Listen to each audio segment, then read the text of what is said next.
Le scoop de Philippe Chambéry, qu'on remercie, mais il l'avait déjà donné hier. Effectivement. Y a-t-il un retour en grâce du marché obligataire? Pour en parler, je vous demande d'applaudir nos trois invités suivants, Paul Gurzal, Christophe Hissenut et Daniel Collignon, qui nous rejoignent sur ce plateau, avec un public qui a changé et que l'on remercie d'être là. Merci infiniment à tous les trois. Je te laisse ouvrir les débats. Je sais que ce retour en grâce du marché obligataire est quelque chose qui t'intéresse particulièrement. Bah oui, effectivement, on se rend compte que le marché obligataire ou le marché des taux, d'une manière générale, a été plutôt un long fleuve, alors tranquille ou pas tranquille, mais tout doux pendant des années. Oui. Et là, ça y est, on a enfin une année 2022 où ça bouge, donc je ne sais pas si on peut parler de crash, d'ailleurs, ça serait une première question. En tout cas, il y a des mouvements sur l'immobilier qui sont forts et chaque mouvement crée des opportunités. Le tout est de savoir lesquelles. Voilà. Donc nous avons trois invités de marque. Que se passe-t-il, messieurs? Y a-t-il un crash, effectivement? Y a-t-il un frémissement? Y a-t-il des inquiétudes? On a envie déjà, d'un point de vue macro, de tout savoir sur ces marchés obligataires. On commence. Alors, pardon, il n'y a absolument aucune hiérarchie. Je le fais dans le sens des aiguilles du monde. Paul? Oui, il y a eu un crash sur le marché obligataire l'année dernière. C'est très clair. On a eu des augmentations de taux qu'on n'avait jamais vues de mémoire de gérants et même de vieux gérants.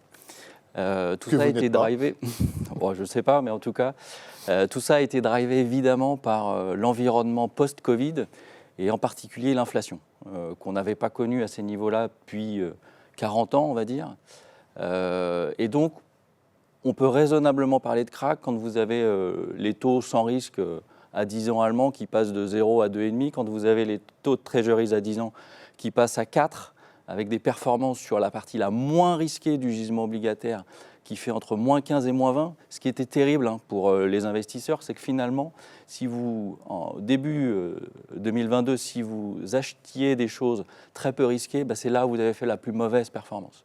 Et en plus, dans une année où tout a baissé, les taux, les actifs obligataires, les actions, toute votre diversification a été dramatique. Donc, c'est une année de rupture totale. Il s'est passé quelque chose, effectivement. Et Christophe va sans doute nous le confirmer. Oui, absolument. En fait, je dirais même que le crack, il a eu lieu. En tout cas, c'est notre conviction. Et que, au-delà de notre thématique qui nous rassemble aujourd'hui, c'est clair qu'il y a un retour en grâce du marché obligataire et ça a déjà commencé. Et donc, j'irai même plus loin et on le développera peut-être ensemble, mais on ne sera peut-être pas d'accord d'ailleurs. Mais tergiverser d'ailleurs aujourd'hui, ne pas s'y intéresser, c'est peut-être prendre le risque de rater une vraie opportunité historique.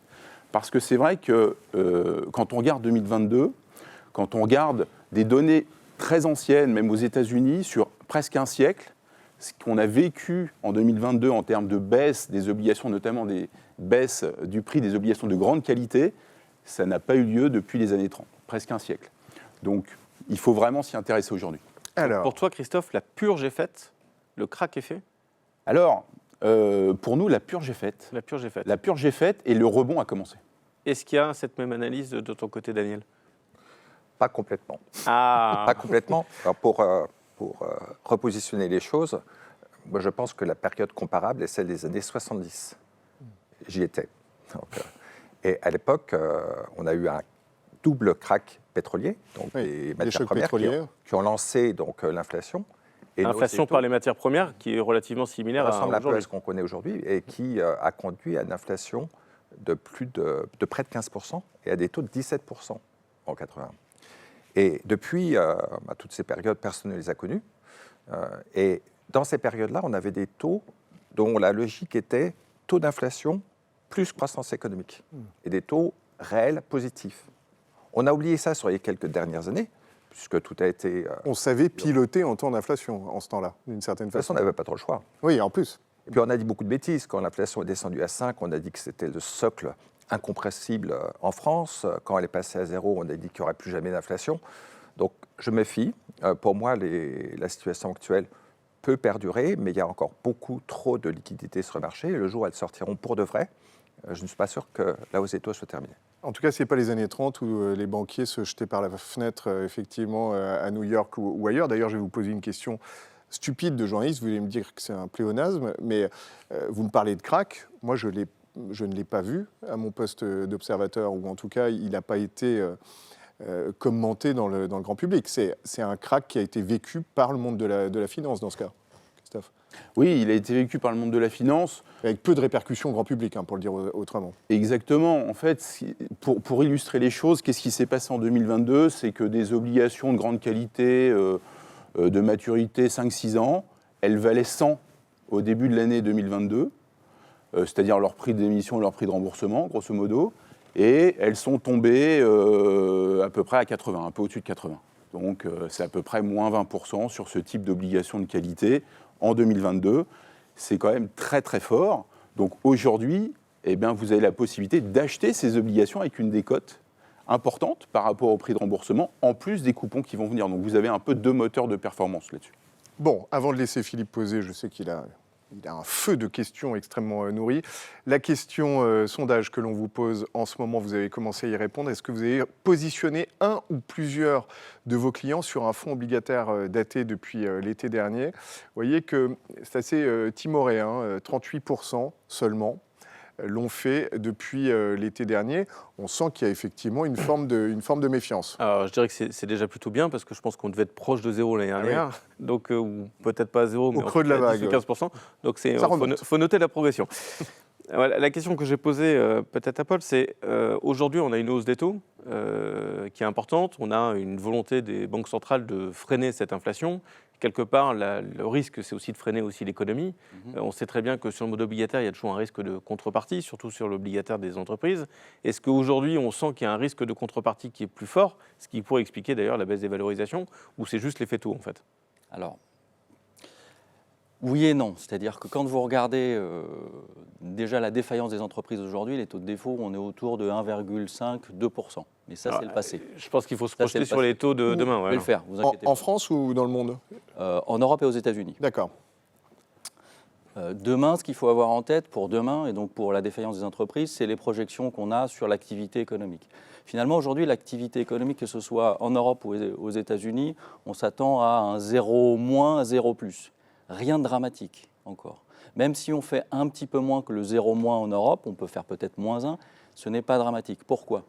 Parce que quand vous regardez en fait les échéanciers de dette ou les dettes à refinancer par les entreprises à haut rendement, celles qui sont les plus fragiles, on voit que pendant des années, ces entreprises ont profité des taux bas pour avoir pour donner des crédits très très long terme, voire du financement à très long terme.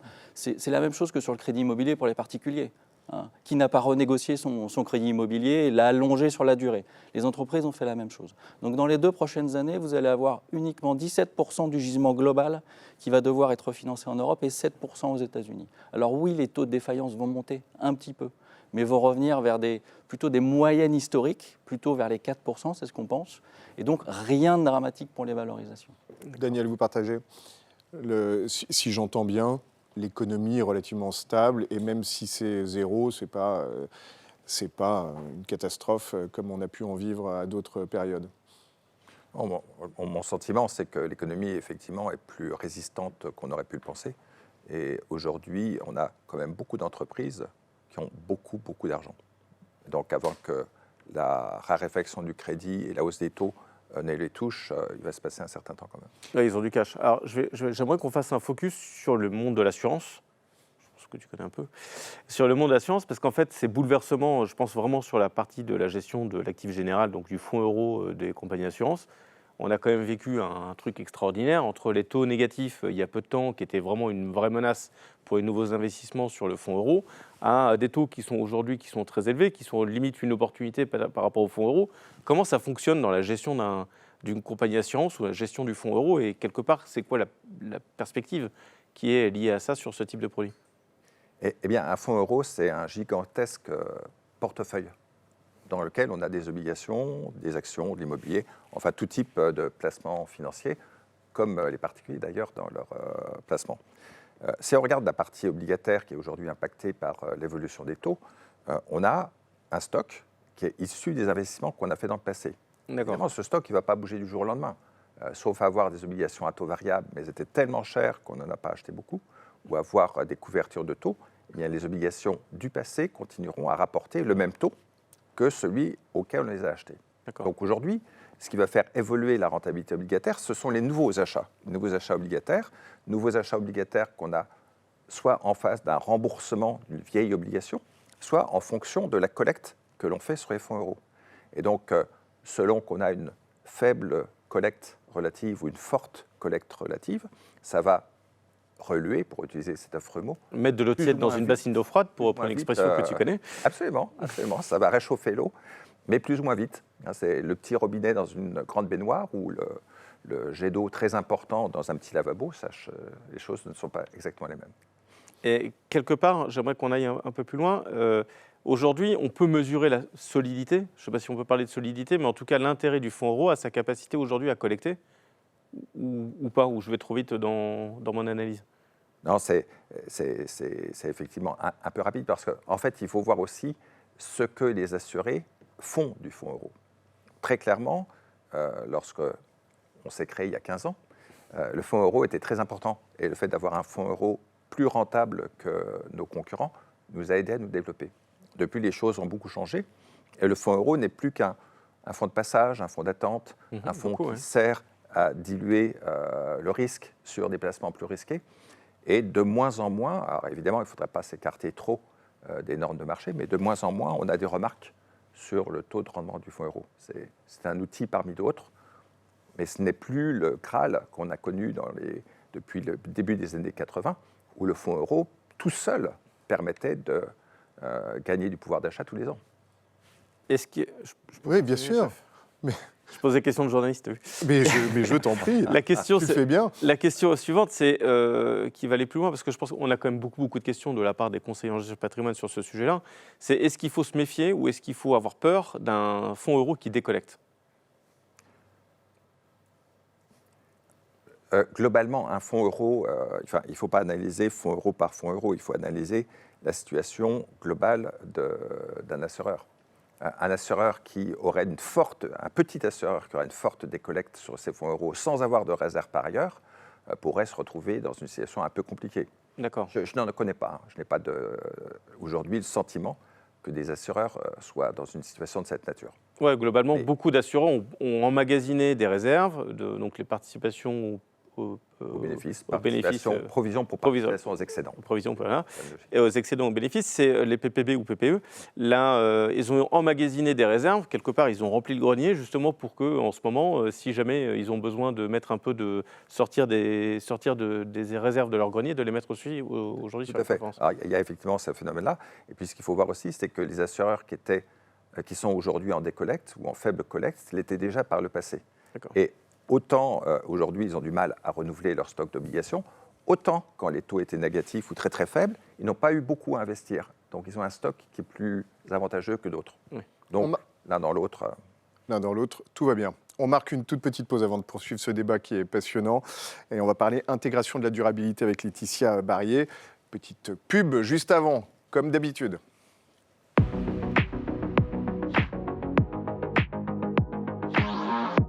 Des métamorphoses, on en a connu plein déjà au titre de 2022 dans nos comportements d'investisseurs.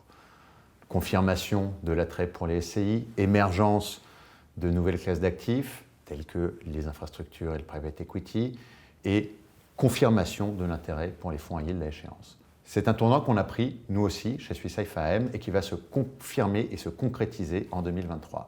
D'abord, parce qu'on va vous étonner avec des lancements de nouveaux produits. Et croyez-moi, vous ne serez pas déçus. Dans un deuxième temps, on a, au cours de 2022, transformé, métamorphosé notre équipe commerciale pour venir vous voir toujours plus nombreux et renforcer bien notre présence auprès de vous, professionnels du patrimoine. Et dans un troisième temps, nous allons continuer notre démarche ISR, puisque à fin octobre 2022, nous avons d'ores et déjà 32 fonds labellisés ISR, ce qui équivaut à peu près à 15 milliards d'euros d'encours sur le financier et 5 sur l'immobilier. Cette tendance va désormais s'accélérer et se poursuivre au cours de l'année 2023.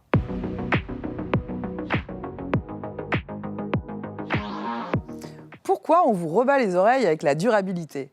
Parce que depuis l'année dernière, nous n'entendons parler que de ça.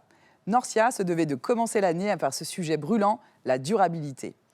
Après l'adoption des règlements SFDR et taxonomie, la Commission européenne a adopté un certain nombre d'actes délégués en date du 21 avril 2021, afin de compléter les différentes directives, AIFM, OPCVM, MiFID II et DDA. L'entrée en application, depuis le 2 août 2022, des 2 règlements délégués amendés sur la DDA implique 2 types d'exigences. La première, les exigences de surveillance et de gouvernance des produits d'assurance. La deuxième, les exigences en matière d'information et de règles de conduite. Les conséquences de ces nouvelles obligations sont multiples et je vais vous en présenter 3 qui me semblent indispensables car elles nécessitent principalement de repenser la gouvernance des produits et leur stratégie de distribution, les modalités de recueil des besoins et exigences des clients, ainsi que l'approche en matière de conseil ou de recommandations personnalisées. Alors je vous entends d'ici, oui, vaste chantier, autant pour les concepteurs que pour les distributeurs, je suis d'accord. Alors du coup, on va commencer par vous, les distributeurs. Les obligations sont les suivantes. Premièrement, vous devez donc prendre en compte et recueillir auprès de vos clients et clients potentiels leurs préférences en matière de durabilité. Deuxième obligation, vous devez également faire preuve de pédagogie et vous devez expliquer la distinction, premièrement, entre les produits d'investissement fondés sur l'assurance, c'est-à-dire ceux qui vont satisfaire aux critères de durabilité des règlements taxonomie et SFDR, ou qui prennent en compte les principaux impacts négatifs sur les facteurs de durabilité. Et deuxièmement, les autres produits d'investissement, toujours basés sur l'assurance, mais sans ces caractéristiques spécifiques. Vous devrez donc inclure une définition des préférences en matière de durabilité dans les questionnaires d'adéquation. Troisième et dernière obligation, vous devez vous assurer que les dispositifs de distribution des produits garantissent la prise en compte des éventuels objectifs des clients en matière de durabilité. Vous devez également informer l'assureur lorsqu'un produit n'est pas en adéquation avec les éventuels objectifs en matière de durabilité des clients du marché cible. À ce jour, peu de producteurs ont déjà intégré ces nouvelles contraintes. Les documentations ne sont donc pas encore à jour et à l'heure où je vous parle, il n'existe pas de recommandations ou de lignes directrices s'agissant de la rédaction des questionnaires. Autant dire que des éclaircissements de l'autorité de régulation du secteur assurance seraient donc les bienvenus sur le sujet. Les travaux sur les lignes directrices sur le thème des préférences en matière de durabilité ont été suspendus par l'autorité européenne des assurances dans l'attente d'obtenir plus de retours d'expérience sur la mise en œuvre des nouvelles obligations. On peut donc supposer, et nous l'espérons, qu'il y aura une certaine tolérance vis-à-vis des intermédiaires pour la mise en œuvre de ces nouvelles obligations.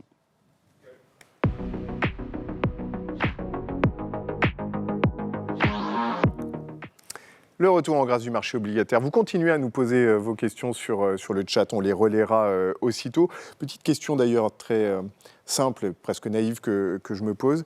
Est-ce que, on a parlé notamment des fonds euros, est-ce que le poids de la dette des États, on sait qu'il s'est considérablement alourdi, notamment à cause de la crise sanitaire. En France, c'est particulièrement le cas. Est-ce que ça peut avoir un impact sur les obligations ?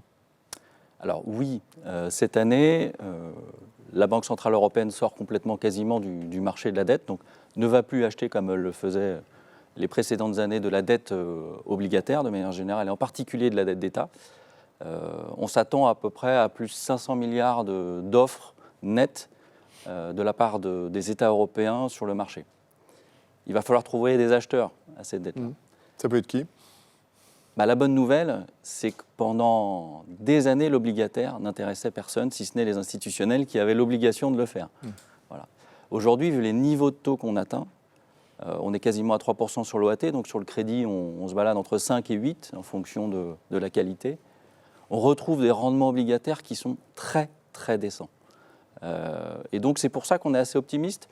Dans le même temps, il faut bien garder en tête que l'inflation va baisser tout au long de l'année. C'est-à-dire que vous allez avoir... On est sûr de ça ?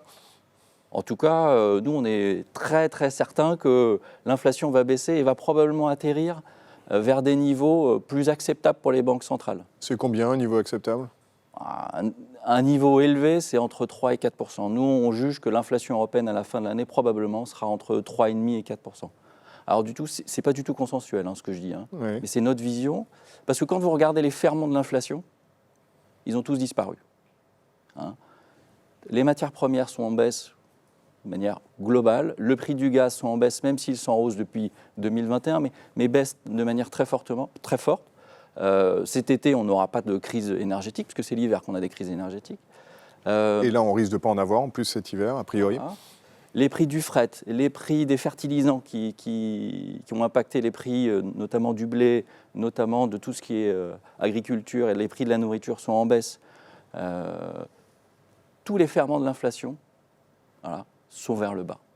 Et au final, ce qu'on voit, les surprises négatives qu'on a aujourd'hui, quand je dis surprises négatives, c'est des prix d'inflation en deçà de ce qu'on attendait, donc c'est plutôt une bonne nouvelle pour tout le monde, vont se généraliser.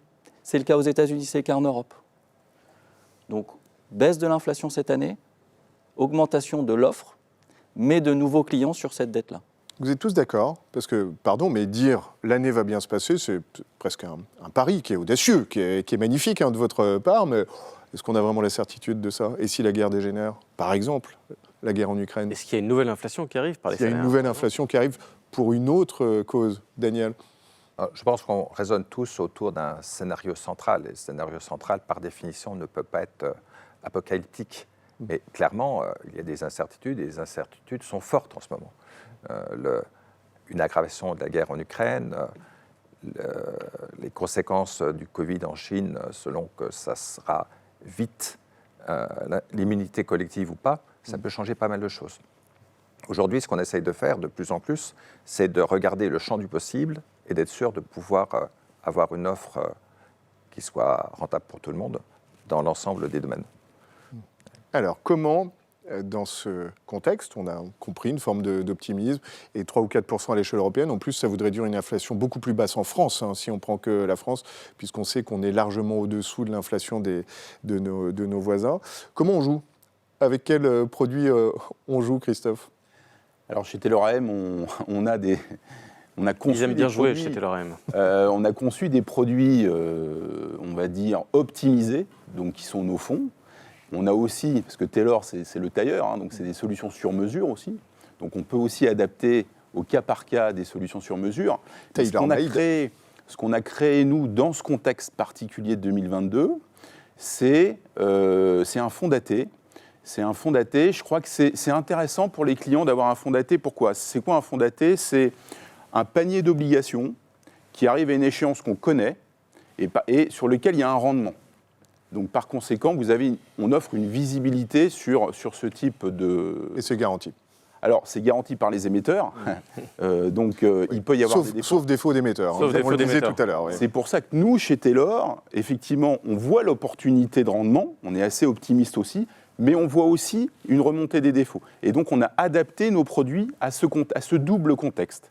Donc, attention au rating, parce qu'effectivement, la remontée des défauts, ça va commencer par les ratings les plus faibles, les entreprises les plus fragiles. Donc nous, on exclut la partie la plus faible des entreprises et très très grande diversification.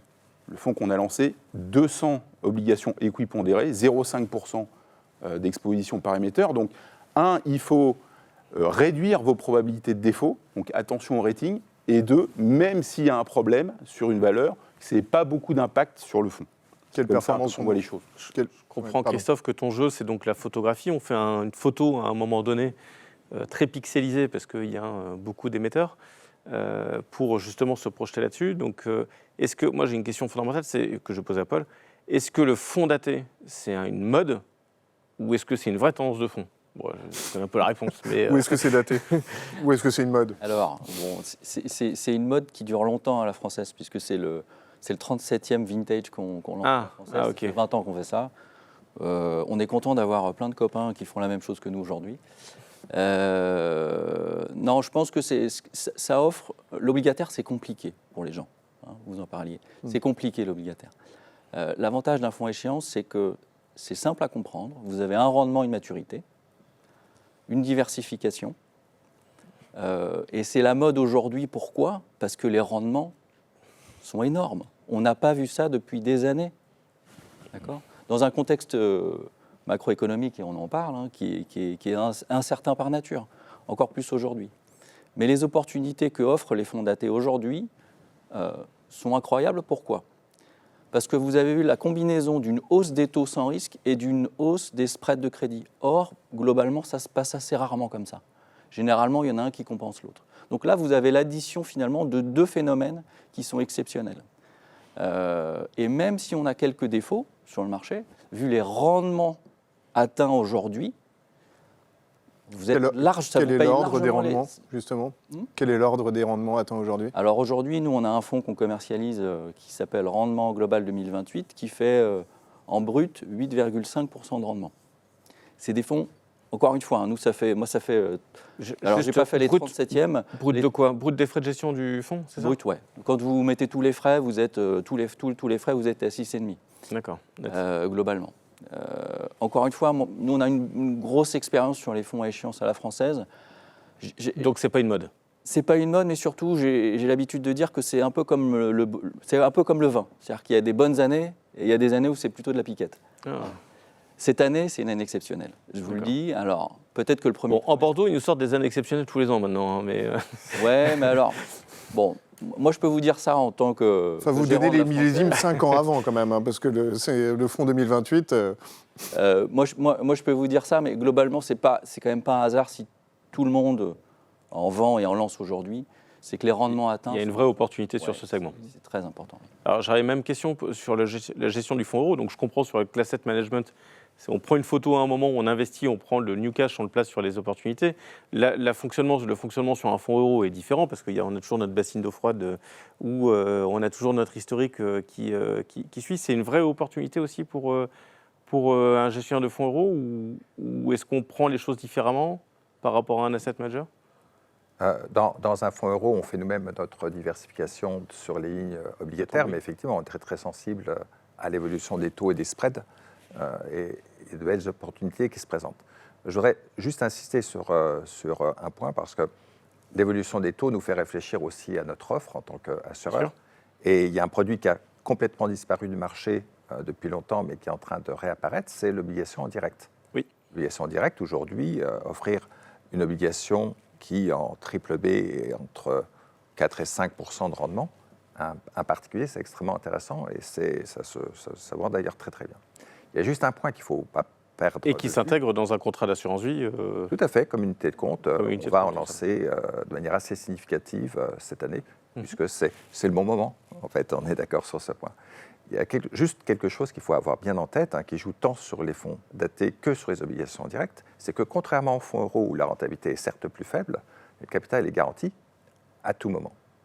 Quand on rentre dans un placement obligataire, il faut avoir en tête le fait qu'on aura la rentabilité et le capital au moment annoncé, c'est-à-dire au terme, mais qu'entre-temps, beaucoup de choses peuvent se passer, tant à la hausse qu'à la baisse. Ça reste la limite un petit peu de ce genre de placement.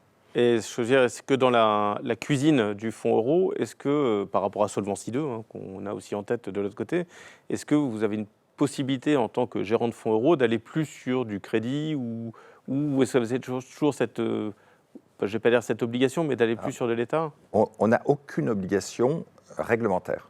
Ouais, ça a totalement disparu, et en particulier financière, l'obligation de l'obligation ou l'obligation de l'obligation d'État a disparu depuis très très longtemps. Mais les assureurs se fixent des limites, parce qu'on ne va pas faire que du high yield sur les fonds euros. On doit assurer une certaine sécurité, garantir et aussi capital, une certaine liquidité. Et un des problèmes du high yield, c'est que la liquidité n'est pas forcément au rendez-vous. Donc on a des règles. Objectivement, dans nos fonds euros, on a très peu de fonds d'État, parce qu'il faut dire qu'on a quand même beaucoup grossi dans les périodes récentes où les fonds d'État rapportaient un intérêt négatif, donc ce n'était pas extraordinairement intéressant.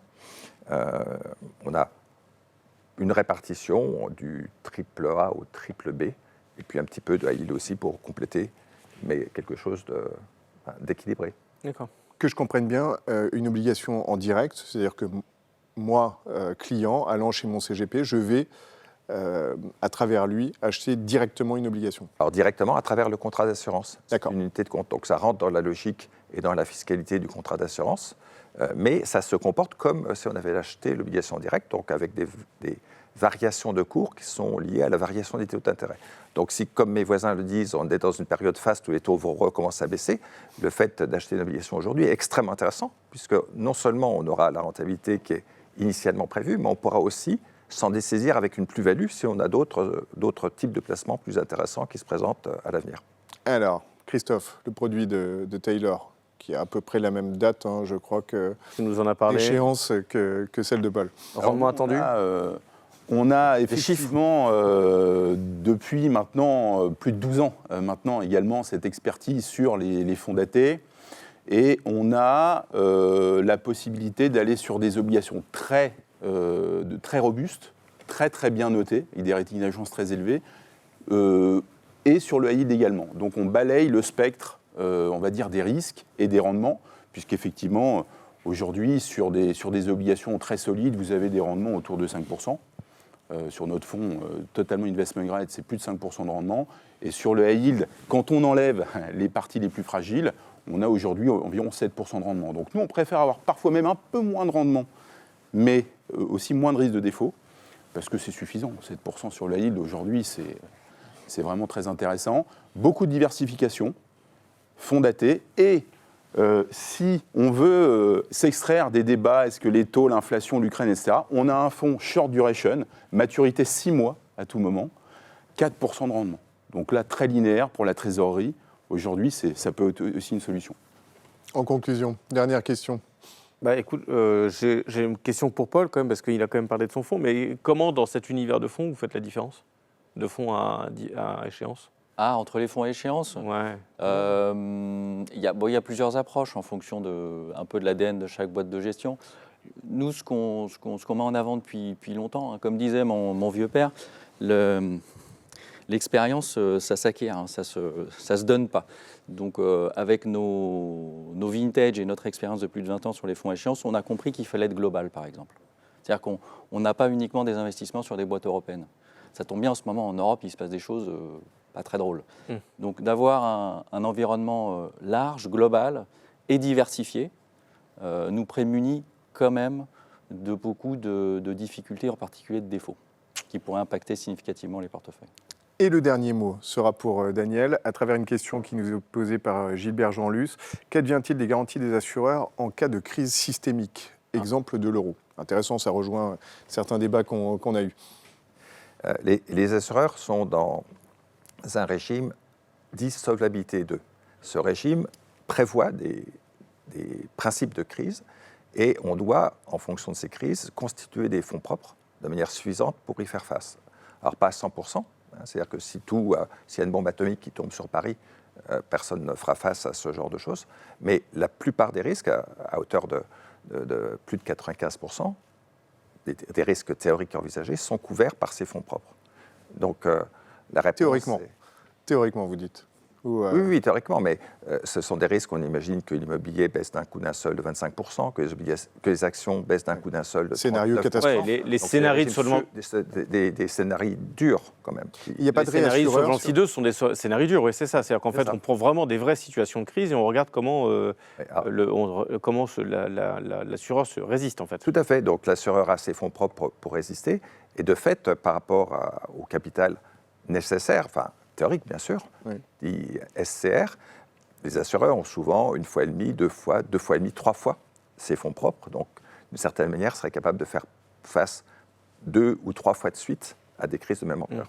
Je suis sûr que vous voulez le résultat du sondage avant qu'on vous applaudisse, puisque vous allez voir qu'il a pas mal évolué. Est-ce que vous avez positionné un ou plusieurs de vos clients sur un fonds obligataire daté? Et on a eu plusieurs exemples. Depuis l'été dernier, oui, 48%. C'est de nature à vous rendre un petit peu plus optimiste. Ça veut dire qu'on a reçu quelques arbitrages depuis ce matin. Exactement. Et on est sûr qu'après cette table ronde, il y en aura sans doute davantage qui seront contractés. Un immense merci, messieurs. Je crois qu'on peut vous applaudir. Et on va accueillir dans un instant notre conférencier Arnaud Poissonnier, juste après une petite page de pub.